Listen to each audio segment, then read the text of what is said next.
કેમ ભાઈ, કેવી રીતે ખંજર ભોંકી મને સમજાવો. કે ખેડૂતો માટે અડધડકાંડમાં રહ્યા, લડ્યા, પછી ખેડૂતો બહાર આવ્યા, પણ રાજુ કરપડાએ રાજીનામું આપી દીધું. એટલે આમ આદમી પાર્ટી સાથે રહ્યો તો જ મરદ મુસાળા, તો જ 56ની સાથી. આમ આદમી પાર્ટી મૂકો તો ખંજર ભોંકી દીધી. અરે તમે મરદ મુસાળા છો, પંજાબમાં ખેડૂતના દેણા માફ કરી દો. તમે મરદ મુસાળા છો, MSP માટેની આંદોલન કરે અને દંડા શું કામ મારે છે? અવાજ ઉઠાવો.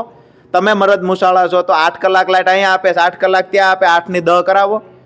સીધી વાત એ છે કે ખંજર ભોંકી, મરદ મુસાળા, કાયરતા વાળું. આમ આદમી પાર્ટી છોડી એટલે કાયર બની ગયા. જો આમ આદમી પાર્ટી સાથે હતા તો મરદ હતા. આવું ક્યારેય ના હોઈ શકે કે તમારી પાર્ટી છોડી એટલે કાયર, તમારી પાર્ટીમાં હતા તો મરદ. આ નિર્ણય કેવી રીતે લઈ શકે? બીજી વાત કે જ્યારે જ્યારે ખેડૂતો માટે અવાજ ઉઠાવ્યો છે, પરિણામ સુધી લડ્યો છું. હું વેદનાની ડાયરી ગામે ગામ ફેરવીને અભેળીઓને જ ચડાવી દીધી. 15 મુદ્દાઓનું એફિડેવિટ કરીને આપ્યું તો આજ દિવસ સુધી એક પણ મુદ્દાનું કામ નથી થયું. આવું કામ રાજુ કરપડા ન કરી શકે. રાજુ કરપડા કમિટમેન્ટ આપે, એ કમિટમેન્ટમાં ખરા ઉતરવાની પૂરેપૂરી તૈયારી હોય તો જ કમિટમેન્ટ આપે.